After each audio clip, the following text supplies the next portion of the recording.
नमस्कार, मैं हूं सुमित अवस्थी और आप देख रहे हैं अपना फेवरेट न्यूज शो इंडिया चाहता है। उत्तर प्रदेश में कोरोना के चलते रैलियां भले फिलहाल के लिए बंद हो, लेकिन नेताओं का आना जाना, रूठना मनाना, मिलना मिलाना लगभग लगातार चल रहा है। कल मौर्य चले गए थे, आज दारा सिंह भी निकल गए। दरअसल चुनाव आते हैं तो हर नेता जमीन पर अपनी ताकत की जोर आजमाइश करता है और अपनी अहमियत का एहसास कराता है।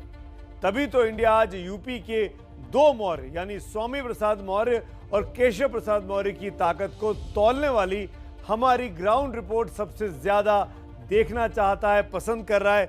50% लोगों ने इस खबर को वोट दिया है कि ग्राउंड पे क्या स्थिति है मौर्य वर्सेस मौर्य की इस आपसी सियासी रंजिश में। छोटे जातीय दलों का कुनबा बनाने वाले अखिलेश यादव के प्लान को भी इंडिया आज जानना चाहता है, समझना चाहता है। इस खबर को 21% लोगों ने पसंद किया है। दूसरे नंबर पर एक खबर आज आपकी वोटिंग में आई है और साथ ही तीसरे नंबर पर जिस खबर को आपने वोट किया है वो ये कि आने जाने से डैमेज कंट्रोल कैसे करेगी भारतीय जनता पार्टी, क्योंकि बीजेपी के दो बड़े ओबीसी चेहरे दारा सिंह चौहान और स्वामी प्रसाद मौर्य बीजेपी छोड़ चुके हैं। अब बीजेपी के पास डैमेज कंट्रोल का क्या फॉर्मूला है? 14% लोग इस खबर को देखना चाहते हैं। हम मौर्य वर्सेस मौर्य वाली इस ग्राउंड रिपोर्ट पर लौटेंगे कुछ ही मिनटों में, लेकिन इस वक्त एक बड़ी खबर आ रही है। ब्रेकिंग न्यूज आपके सामने आ रही है और ये बड़ी खबर भी यूपी से ही है। यूपी के चुनाव से जुड़ी हुई खबर आ रही है। मुख्यमंत्री योगी आदित्यनाथ अयोध्या से चुनाव लड़ेंगे। आपको याद होगा पिछले हफ्ते शुक्रवार को एबीपी न्यूज ने सबसे पहले इस बारे में खबर दी थी कि योगी आदित्यनाथ मथुरा की बजाय अयोध्या से चुनाव लड़ेंगे और आज इस खबर पर लगभग मोहर लग गई है। अब हमको बीजेपी के बहुत ही बड़े सूत्र बता रहे हैं कि मुख्यमंत्री योगी आदित्यनाथ अब की बार अपनी जो मूल सीट है गोरखपुर की, वहां से न लड़के विधानसभा चुनाव अयोध्या से लड़ने वाले हैं। मेरे साथ मेरे सहयोगी विकास भदौरिया हैं जो इस खबर को लेकर आए। विकास, वजह क्या है अयोध्या को चुनने की? ये देखिए, सीधी सी वजह है कि अयोध्या जो है समय 500 साल के इतिहास में पहली बार ऐसा हो रहा है कि जब वहां पर रामलला विराजमान का एक मंदिर बनने जा रहा है। इसमें मंदिर का काम तीव्र गति से चल भी रहा है। इसका शिलान्यास कोविड काल में पिछले साल हुआ था। बीजेपी चाहती है कि इस मुद्दे का जो है वो पूरी तरह से उसको निचोड़ा जाए और इसी वजह से राम मंदिर के मुद्दे को वो वोट में कन्वर्ट करने के लिए बीजेपी के आला नेतृत्व ने फैसला किया है कि अयोध्या से उत्तर प्रदेश के मुख्यमंत्री योगी आदित्यनाथ को चुनाव लड़ाया जाए। जब वो वहां से चुनाव लड़ेंगे, केंद्र राजनीति का अयोध्या और राम मंदिर के आसपास होगा और ऐसी सूरत में जो पोलराइजेशन होगा वो भी बहुत तेज होगा। जाहिर तौर पर इसका जो फायदा है वो बीजेपी को मिल सकता है और इसलिए बीजेपी ने फैसला लिया है कि योगी आदित्यनाथ को अयोध्या से लड़ाएगा। चलिए, शुक्रिया विकास इस जानकारी के लिए। यानी कुल मिलाकर जो बीजेपी के सांसद बोल रहे थे कि सपने में आया है कि कृष्ण जी ने उनको कहा कि मथुरा से लड़े, तो मथुरा नहीं, अब लगभग अयोध्या फाइनल हो गया है। इस बीच हम आपको वो आंकड़े दिखाते हैं जो अपने सी वोटर की अपने ओपिनियन पोल में पूछा था कि अगर योगी आदित्यनाथ अयोध्या से चुनाव लड़ेंगे, ये 9 तारीख का आंकड़ा है, 9 तारीख को हमने आंकड़ा दिखाया था कि अगर योगी आदित्यनाथ अयोध्या से लड़ेंगे तो क्या बीजेपी को फायदा होगा। 56% लोगों ने हाँ में जवाब दिया था, 31% ने नहीं में जवाब दिया था। और शायद इन्हीं तरीके के सर्वे को ध्यान में रखते हुए भी बीजेपी ने यह तय किया होगा, बीजेपी लीडरशिप ने, कि मुख्यमंत्री योगी आदित्यनाथ को, जो कि एक बड़ा हिंदुत्व का चेहरा है, उनको इस वक्त में जब ये बहुत ही कांटे का मुकाबला है, बहुत ही क्लोज फाइट में इस बार चुनाव हो रहा है, इसमें बीजेपी का फायदा इसी में है कि वो अयोध्या से लड़े जहां पर राम मंदिर निर्माण बड़ी तेजी से चल रहा है और बीजेपी इसको अपनी उपलब्धि के तौर पर गिना रही है। और अब उत्तर प्रदेश से आई एक और अहम तस्वीर आज के दिन की आपको दिखाना चाहेंगे, क्योंकि यूपी में आज बहुत तेजी से डेवलपमेंट हो रहे हैं और ये इसलिए कि चुनाव ऐलान हो चुका है, आचार संहिता चल रही है और ये तस्वीर जो है वो नए जातीय समीकरणों की कहानी कहती है। इस तस्वीर को जब आप यहाँ बड़े स्क्रीन पर देखेंगे तो आपको समझ में आएगा कि मैं क्या बात कर रहा हूँ। ये तस्वीर है अखिलेश यादव के कुनबे की। अखिलेश यादव ने आज पहली बार अपने कुनबे को एक साथ एक जगह इकट्ठा किया अपने पार्टी दफ्तर में और वो तस्वीर यहाँ पर है। इस तस्वीर में अगर एक एक करके आपको गिनाना चाहूँ तो इसमें आदित्य यादव दिखाई देते हैं जो कि अखिलेश के चाचा शिवपाल के सुपुत्र हैं और ये भी इनके साथ है, यानी बाप बेटे की जोड़ी अब अखिलेश के खेमे में है। ये संजय चौहान साहब है, ये अखिलेश के खेमे में आ चुके हैं। डॉक्टर मसूद अख्तर हैं जो कि आरएलडी के हैं, जयंत चौधरी के साथ हैं, ये भी चुनाव लड़ने वाले हैं, लखनऊ में ही थे आज। ओम प्रकाश राजभर लगातार प्रचलित रहे, फेमस रहे, इनको आप देखते हैं एसबीएसपी पार्टी के हैं। इनके साथ इनके सुपुत्र भी थे, पीछे कोने में खड़े दाढ़ी में शख्स, ये अरविंद राजभर हैं, ये भी अखिलेश के साथ इस मीटिंग में मौजूद थे। ये केशव देव मौर्य हैं, महान दल के नेता, और ये भी अखिलेश के साथ बहुत पहले ही गठबंधन बना चुके हैं। ये कृष्णा पटेल हैं, बीजेपी की जो सांसद है, मंत्री अनुप्रिया पटेल, उनकी माता जी, लेकिन ये अखिलेश यादव के खेमे में है और अपना दल के को रिप्रेजेंट करती हैं। ये चंद्र प्रकाश मौर्य हैं, ये इनके सुपुत्र हैं, और ये सपा के नेता राजेंद्र चौधरी साहब है। ये तो कुल मिलाकर ये अखिलेश का कुनबा आज बिल्कुल साफ हो गया है, जो एक बड़ी रीजनल ताकत के तौर पर उभरना चाहता है बीजेपी को टक्कर देने के लिए। अब आपको एक और बैठक दिखाते हैं, इसी समूह की एक और बैठक। ये कहानी भी तस्वीर में छुपी हुई है। जब सब लोग साथ बैठकर मंत्रणा कर रहे थे कि कौन किस सीट पे लड़ेगा, कितनी सीटों पे लड़ेगा, आप अखिलेश यादव की पोस्चरिंग देखिए। सेंटर टेबल पे, जिसको मास्टर टेबल कहते हैं, जिसको मास्टर चेयर कहते हैं, उस पर वो खुद नहीं बैठे। एकमात्र महिला जो इस गठबंधन की सदस्य हैं, जो कि सीनियर सिटीजन भी हैं, बुजुर्ग हैं, कृष्णा पटेल को ये बीच की कुर्सी अखिलेश यादव ने दी, और खुद अखिलेश साइड में बैठे, बगल में बैठे, और बाकी सब लोग इस कुर्सी पे इन दोनों तरफ टेबल के दिखाई दे रहा है। तो अखिलेश यादव ये संदेश देने की कोशिश कर रहे हैं कि पार्टी भले ही छोटी हो, लेकिन अगर आपके महत्व है, आपको सम्मान बराबरी का मिलेगा। और इसीलिए महिला होने के नाते, बुजुर्ग होने के नाते, उन्होंने कृष्णा पटेल को वो जगह दी जो वो खुद उनकी थी। ऐसी एक और तस्वीर वो अब आपके सामने रखता हूं। ये कुछ दिनों पहले हमने आपको दिखाई थी, जब पहली बार शिवपाल यादव से मिलने, अपने चचा से मिलने, जो कि नाराज चल रहे थे, अखिलेश यादव उनके घर गए थे गठबंधन को फाइनल करने के लिए। इस तस्वीर में बहुत इंपॉर्टेंट है, नीचे का एक कोना देखिए आप। अखिलेश जमीन पे खड़े हैं, चचा सीढ़ी पे खड़े हैं। ये भी संदेश देने की कोशिश कि चाचा चाचा है, भले ही नाराजगी हो, भले ही संबंध उतने मधुर नहीं रहे हो अतीत में जो कुछ हुआ, लेकिन अभी सम्मान उनका पूरा है। तो अखिलेश यादव इस बदलती राजनीति की तस्वीरों के जरिए दरअसल बहुत कुछ कहना चाहते हैं, और यही अखिलेश यादव की राजनीति की नई कहानी भी है। इस पूरे घटनाक्रम में जो आपको दिखाना चाहते हैं, इस नए प्रयोग की, जिसमें जाति का गणित भी है, क्षेत्रों का संतुलन बैठाने की कोशिश करते हुए अखिलेश यादव नजर आ रहे हैं। लेकिन बड़ा सवाल यह है कि छोटी पार्टियों के इस बड़े कुनबे को क्या चुनावों तक अपने साथ रख पाएंगे अखिलेश यादव, क्योंकि भारतीय जनता पार्टी और उनके घाघ नेता इस गठबंधन में सेंध लगाने की कोशिश कर रहे हैं। हमने आपको कल ब्रजेश पाठक की बाइट सुनाई थी, वो बोल रहे थे कि राजभर आज भी उनके संपर्क में है। इसीलिए हम कह रहे हैं कि क्या अखिलेश यादव 11 पार्टियों के समूह को एक साथ रख पाएंगे। अभी भी चुनाव प्रक्रिया खत्म होने में पूरे 2 महीने का वक्त है। मेरे सहयोगी रणवीर और पंकज झा की एक्सक्लूसिव रिपोर्ट।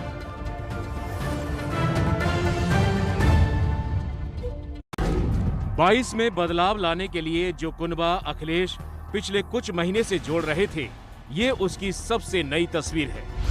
ये तस्वीर संदेश दे रही है कि ओबीसी और अनुसूचित जाति के वोटरों को साधने का जो समीकरण अखिलेश इन छोटी पार्टियों के जरिए बनाने में जुटे हैं, कम से कम उन्हें जोड़े रखने में फिलहाल तो वो कामयाब होते दिख रहे हैं। हम लोग समाजवादी पार्टी के अंदर आए पर समाजवादी पार्टी को मजबूत करने का काम करेंगे। लखनऊ से लेकर के ऊपर के नेताओं तक, लेकिन मेरी बात को अनसुनी कर दिया गया, और इस अनसुनी के नाते आखिर में मुझे आज निर्णय लेना पड़ा कि मैं त्यागपत्र दे दिया। पता नहीं ये कौन से लोग हैं जिन्हें मालूम है कि हम गुस्सा हैं। हमारे गुस्सा और हमारी नाराजगी या हमारे प्रेम का अन्य लोगों के पास कोई मशीन है तो मैं नहीं जानता हूँ। अखिलेश जी के नेतृत्व में उत्तर प्रदेश के महान प्रदेश में एक लोकप्रिय सरकार, किसान प्रिय सरकार, नौजवान प्रिय सरकार, महिला प्रिय सरकार बनाने का हमारा प्रयास है।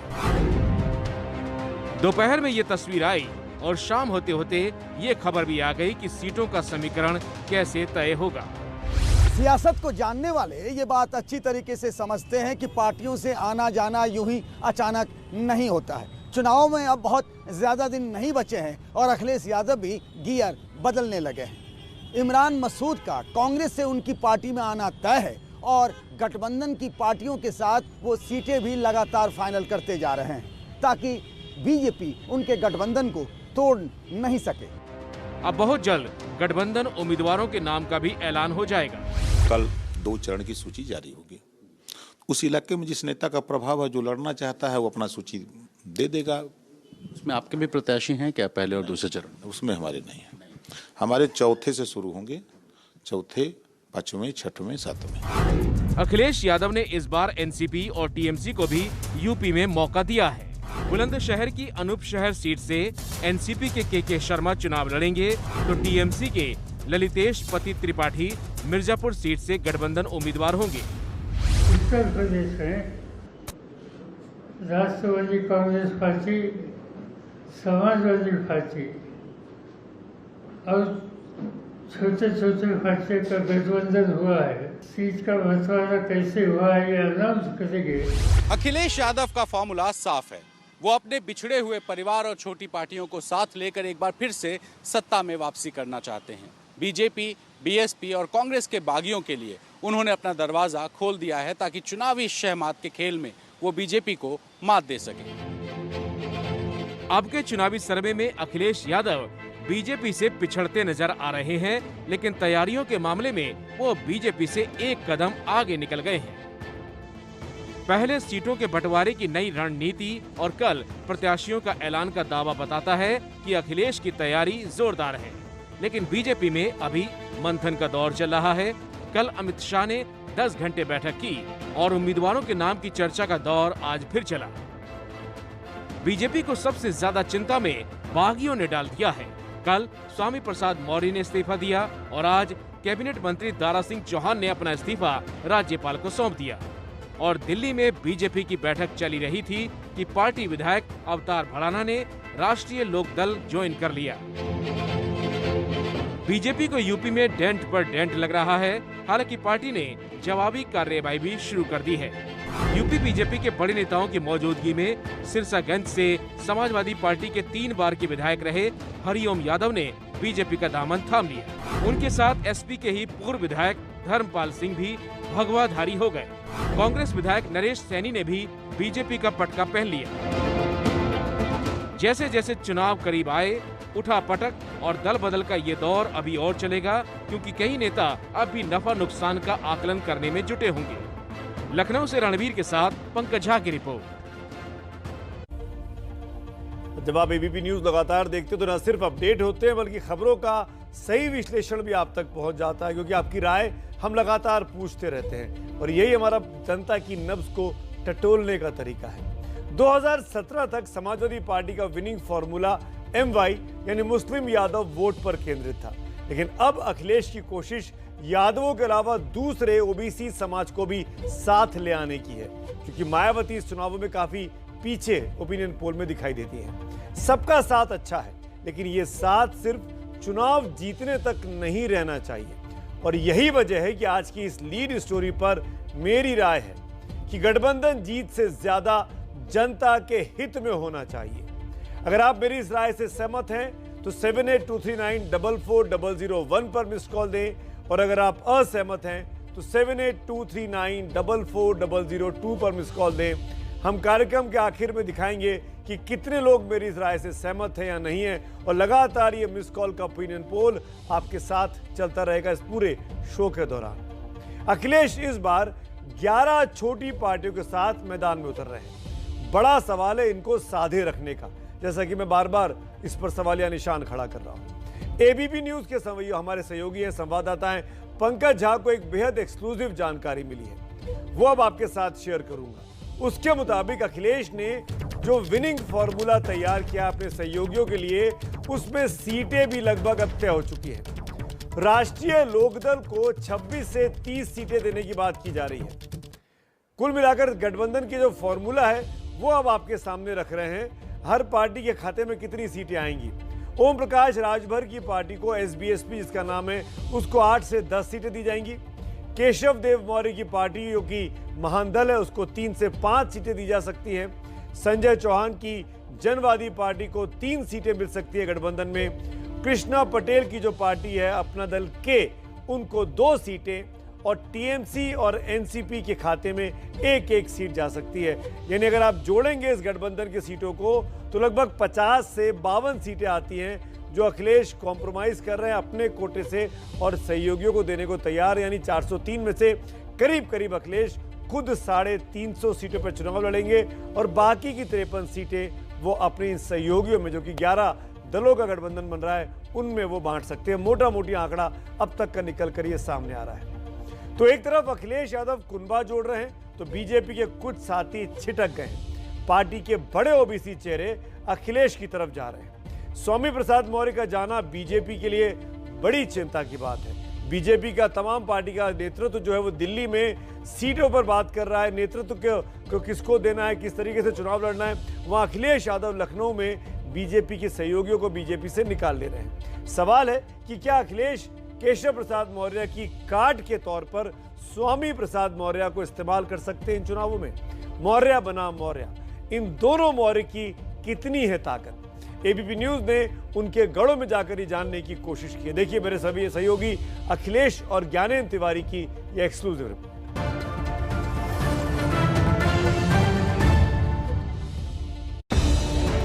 यूपी चुनाव में मौर्य वर्सेस मौर्य।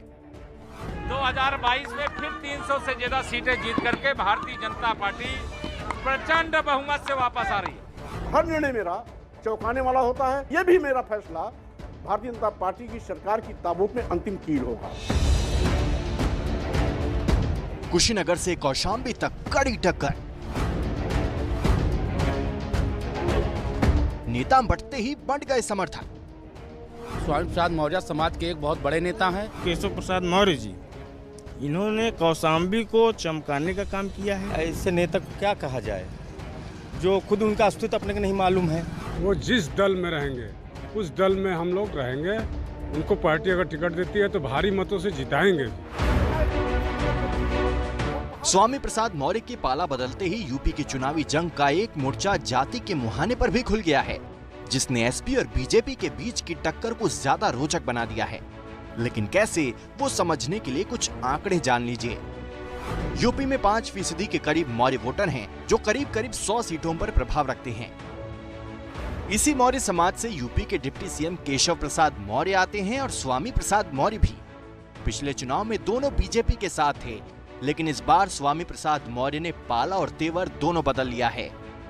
हर निर्णय मेरा चौंकाने वाला होता है, प्रदेश हित में होता है, सरकार बनाने और बिगाड़ने में अहम भूमिका निभाता है, और यह भी मेरा फैसला भारतीय जनता पार्टी की सरकार की ताबूत में अंतिम कील होगा।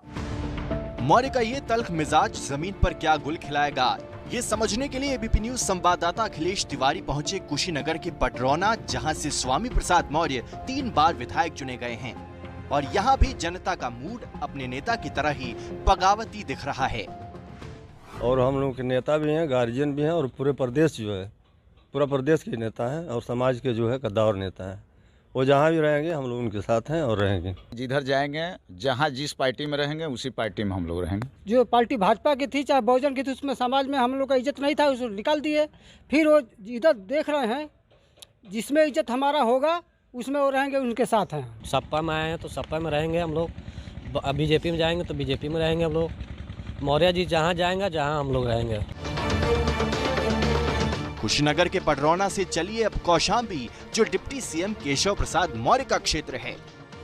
2012 में केशव प्रसाद मौर्य ने चुनाव लड़ा था, वहां के लोग क्या सोचते हैं, क्या समझते हैं और इसका क्या असर पड़ने वाला है, यही जानने और समझने के लिए हम पहुंचे हैं सिराथू, जहां 2012 में केशव प्रसाद मौर्य ने विधानसभा चुनाव लड़ा था। गांव में दाखिल होते ही एबीपी न्यूज संवाददाता ज्ञानेंद्र तिवारी ने लोगों की राय जानी तो पता चला कि उनके मन में मौर्य ही है, लेकिन स्वामी प्रसाद नहीं, केशव प्रसाद मौर्य। हमारे नेताजी से, केशव जी से लेना देना है, तो हमारे यहाँ जो हो सकता है अच्छा काम तो कर रहे हैं। कोई नहीं हरा सकता, उनका इतना अच्छा व्यवहार है, उनका परिवार है, सब भाईचारे के हिसाब से रहते हैं हम लोग सब कोई यहाँ पे। आज से नहीं और क्या, बचपन से हमारे पड़ोसी थे, अच्छे पड़ोसी हैं। और क्या एक काम किया है इधर, आप तो बहुत पुराने समय से यहाँ रह रहे, सही बात है, काम पूरा किए हैं। दिल खोल के बोल रहे हैं केशव जी को वोट देंगे। और क्या, मुख्यमंत्री बनाएंगे इस बार उनको, मुख्यमंत्री बनाएंगे इस बार उनको। कौशाम्बी हो या कुशीनगर, दोनों इलाके के लोगों के लिए उनका नेता ज्यादा मायने रखता है, न कि पार्टी। इसलिए बीजेपी में अब भी कुछ नेता स्वामी प्रसाद मौर्य को मनाने की पैरवी कर रहे हैं, लेकिन कुछ इससे इत्तेफाक नहीं रखते। बहुत ही प्रैक्टिकल नेता भी हैं। उनको मुझे जहाँ तक जनज्ञान में आया है, उनसे हमारे वरिष्ठ नेतागण चर्चा भी कर रहे हैं, बात भी कर रहे हैं। उनको रोकना चाहिए। 5 साल कहाँ रहे स्वामी प्रसाद मौर्य जी, तब दलितों की और वंचितों की याद नहीं आई। केवल अपने लड़के के टिकट के लिए उन्होंने बीजेपी पे इतने बड़े आरोप लगा दिए। स्वामी प्रसाद मौर्य का होल्ड सिर्फ जनता के बीच ही नहीं, विधायकों के बीच भी है। उनके समर्थन में 3 बीजेपी विधायक पार्टी छोड़ चुके हैं। मौर्य का दावा है कि कई कतार में हैं। 14 जनवरी को आप उस दिन देखेंगे, जो भी ज्वाइन करेगा उसके चेहरे आपके सामने आएंगे। कुशीनगर से संवाददाता अखिलेश तिवारी और कौशाम्बी से ज्ञानेंद्र तिवारी की रिपोर्ट। तो यूपी में मौर्य वर्सेस मौर्य की लड़ाई में कौन बड़ा नेता है, यूपी की जनता से सी वोटर की ओपिनियन पोल के जरिए, सर्वे के जरिए हमने ये जानने की भी कोशिश की। 51% लोगों का कहना है कि केशव प्रसाद मौर्य बड़े नेता हैं, यानी जो बीजेपी के मौर्य हैं। 31% लोग कहते हैं कि स्वामी प्रसाद मौर्य बड़े नेता हैं, यानी वो नेता जो अब बीजेपी छोड़कर सपा में जाते हुए दिखाई दे रहे हैं। तो फिलहाल इसी नोट पर लेंगे एक ब्रेक, और ब्रेक के उस पार जब लौटेंगे तो आपको दिखाएंगे कि प्रधानमंत्री मोदी की सुरक्षा में सेंध के आरोप पर बनी सुप्रीम कोर्ट की कमेटी क्या असली चूक की वजह को सामने ला पाएगी। प्रधानमंत्री की सुरक्षा में हुई चूक मामले में सुप्रीम कोर्ट ने क्या बड़ा कदम उठाया है और इसकी अहमियत क्या है, ये हम आपको बताएंगे। लेकिन उसके पहले आज की लीड स्टोरी पर मेरी राय आपके सामने फिर रखता हूं। मेरी राय है कि गठबंधन जीत से ज्यादा जनता के हित में होना चाहिए। मेरी राय से आप कितने सहमत हैं या असहमत हैं, उसके लिए आप मिस कॉल दीजिए। मिस कॉल आपके सामने स्क्रीन पर फ्लैश हो रहा है हमारा नंबर, आपकी मिस कॉल का इंतजार। अभी तक 83% लोग मेरी इस राय से सहमत नजर आते हैं। आगे बढ़ते हैं और अब बात करते हैं पीएम की, यानी प्रधानमंत्री मोदी की सुरक्षा में चूक के आरोप पर सुप्रीम कोर्ट की बनाई कमेटी की। पंजाब में आपको याद होगा, फिरोजपुर पीएम को जाना था बीते हफ्ते, उस वक्त एक घटना घटी थी और इस घटना की जांच अब जब दोनों केंद्र और राज्य सरकार की कमेटियां आपस में आमने सामने आ गईं, तो अब सुप्रीम कोर्ट ने अपनी एक नई और निष्पक्ष कमेटी बना दी है। इस कमेटी में 5 मेंबर हैं। सुप्रीम कोर्ट की रिटायर्ड जज जस्टिस इंदु मल्होत्रा इसकी अध्यक्षता करेंगी। एनआईए के डीजी या उनकी तरफ से नामित आईजी रैंक के ऊपर का अधिकारी एक इसका सदस्य होगा, एनआईए यानी केंद्र का अधिकारी। इसके अलावा चंडीगढ़ के डीजीपी, पंजाब के एडीजीपी सिक्योरिटी और पंजाब हरियाणा हाईकोर्ट के रजिस्ट्रार जनरल भी इस 5 सदस्यीय कमेटी के मेंबर होंगे। यानी ये एक ऐसी कमेटी है जिसमें राज्य के लोग भी हैं, केंद्र के लोग भी हैं और जिसके ऊपर जिसकी अध्यक्षता एक रिटायर्ड जस्टिस कर रही हैं इंदु मल्होत्रा जी, जिनके बारे में जितनी तारीफ की जाए उतनी शायद कम होगी। चीफ जस्टिस की अध्यक्षता वाली 3 जजों की बेंच ने कमेटी बनाते हुए कहा कि इस तरह के गंभीर मामलों में एक तरफा जांच नहीं हो सकती, जैसा कि कोशिश केंद्र की तरफ से की जा रही थी। और यही वजह है कि कमेटी में केंद्र और राज्य के अधिकारियों का संतुलन सुप्रीम कोर्ट ने बनाया है। सवाल यह है कि सुप्रीम कोर्ट को यह कमेटी बनाने की जरूरत आखिरकार क्यों पड़ी, इस कमेटी की अहमियत क्या है और ये कमेटी की जब रिपोर्ट आएगी तो कितनी बातें साफ होंगी, ये समझना भी हम सबके लिए बहुत जरूरी है। मेरे सहयोगी निपुण सहगल की ये खास रिपोर्ट।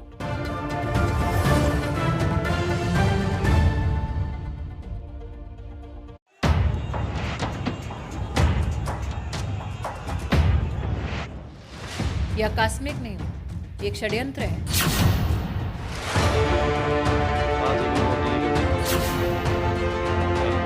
प्रधानमंत्री हैं वो साडे, उन्हां दी जान नूं जे खतरा होएगा तो मैं अपना खून उन्हां तो पहला डोलांगा। ये पंजाबियों की फितरत है। पुल के नीचे कुछ भी आप एटम बम कर सकते हैं, रिमोट कंट्रोल से भी बम चला सकते हैं, सरहद के बाहर से भी रिमोट करा, अब ज्यादा दूर नहीं थे।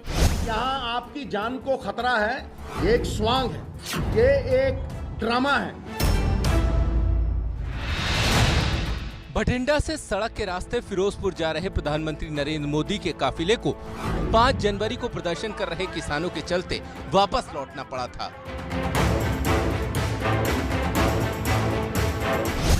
15 से 20 मिनट तक पीएम का काफिला हुसैनीवाला से 30 किलोमीटर पहले एक पुल पर खड़ा रहा। बस इसी के साथ सुरक्षा में चूक को लेकर बीजेपी और पंजाब की सरकार आमने सामने आ गई। कोई भी गतिरोध नहीं है, ऐसा आश्वासन पंजाब पुलिस ने प्रधानमंत्री जी के सुरक्षा दस्ते को दिया। क्या जानबूझकर प्रधानमंत्री जी के सुरक्षा दस्ते को झूठ बोला गया? ये बिल्कुल गलत है कि प्रधानमंत्री जी जब पंजाब में आए तो उनकी सिक्योरिटी लैप्सेस दिखाकर उनको खतरे के साथ को जोड़ा जा रहा है। ये राजनीति इसमें नहीं होनी चाहिए। We have every respect for our prime minister. PM की सुरक्षा जैसे गंभीर मसले पर राजनीतिक बयानबाजियों का जो दौर शुरू हुआ वो अब तक जारी है। कुछ मीडिया रिपोर्ट्स के हवाले से बीजेपी अब भी पंजाब सरकार को इस बात पर घेर रही है कि उन्होंने जानबूझकर प्रदर्शन कर रहे किसानों को नहीं हटाया, जबकि पंजाब के मुख्यमंत्री चरणजीत सिंह चन्नी अपनी पहली ही प्रेस कॉन्फ्रेंस में ये साफ कर चुके थे कि उन्होंने किसानों पर बल प्रयोग इसलिए नहीं किया क्योंकि इससे माहौल बिगड़ने का खतरा था।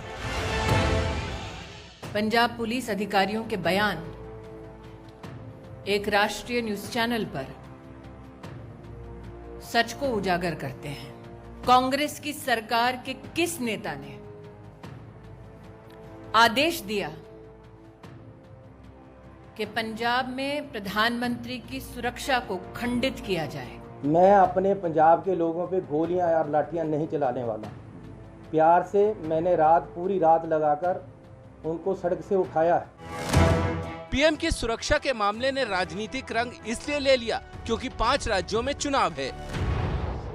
वहां के स्थानीय प्रशासन और शासन के संज्ञान में था। इन सब की अनदेखी करते हुए प्रधानमंत्री जी की फ्लीट को वहां पर रोका गया था। भाई ये तो हो सकता है कि 2 लोगों ने विरोध कर दिया, उनका मौलिक हक है, लेकिन उनकी जान को खतरा है, ये पचता ही नहीं है, ये सचता ही नहीं है। दूसरी तरफ असम के मुख्यमंत्री हेमंत बिस्व शर्मा ने चन्नी को गिरफ्तार करने तक की मांग कर दी। एसएचओ और डीएसपी का जो बयान स्टिंग ऑपरेशन में आया, मेरा लगता है उसका बाद पंजाब का मुख्यमंत्री को गिरफ्तार करना सही है। अब हम आपको बताते हैं कि सुप्रीम कोर्ट में पिछली कुछ सुनवाइयों के दौरान केंद्र की तरफ से क्या-क्या आरोप लगाए गए। केंद्र की तरफ से सॉलिसिटर जनरल तुषार मेहता ने पंजाब के डीजीपी पर सवाल उठाया था कि जब सड़क ब्लॉक थी तो पीएम के काफिले को डीजीपी ने हरी झंडी क्यों दी। आरोप लगाया गया कि पुलिस वाले प्रदर्शनकारियों के साथ चाय पी रहे थे। तुषार मेहता का आरोप था कि पीएम के काफिले को आगे आने से रोकने की सूचना भी नहीं दी गई। कोर्ट में तुषार मेहता ने यह भी कहा कि धार्मिक जगह से पुल के दूसरी तरफ भीड़ जमा करने की कोशिश हो रही थी। तुषार मेहता ने पीएम के काफिले में डीजीपी और चीफ सेक्रेटरी के न होने पर भी सवाल उठाए थे। कोर्ट की कमेटी ये भी तय करेगी कि आगे इस तरह की घटना को रोकने के लिए कौन कौन से कदम उठाने की जरूरत है। राजनीति के इस दौर में अब बस कोर्ट का ही सहारा है, ये बात एक बार फिर तय हो गई। हालांकि सुप्रीम कोर्ट ने जांच कमेटी के लिए कोई टाइमलाइन तय नहीं की है, लेकिन उम्मीद की जानी चाहिए कि कमेटी की जांच रिपोर्ट चुनाव से पहले आ जाएगी ताकि आरोप प्रत्यारोप का ये दौर थम सके और राजनीतिक लाभ लेने की कवायद भी बंद हो, क्योंकि आखिरकार ये मामला देश के प्रधानमंत्री की सुरक्षा से जुड़ा है। दिल्ली से निपुण सहगल की रिपोर्ट।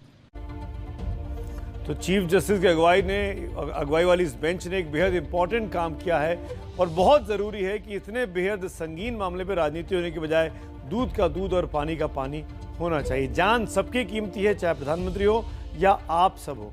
इसीलिए हम ये कहते आ रहे हैं कि इस वक्त में अपनी जान की सुरक्षा आपके हाथ में है और सिर्फ इसलिए क्योंकि ये कोरोना का काल है, आप मास्क पहनकर अपनी भी बचाव कर सकते हैं और जिससे बात कर रहे हैं आपके सामने उसका भी बचाव कर सकते हैं। #मास्कअपइंडिया के तहत हम आपके साथ रोज अपील करते हैं कि आप अपनी तस्वीर भेजिए, हम यहाँ दिखाते हैं एबीपी न्यूज़ के इस मंच पर।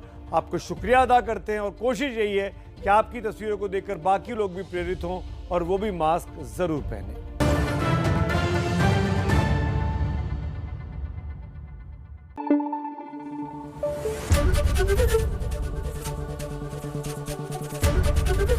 एबीपी न्यूज़ आपको रखे आगे।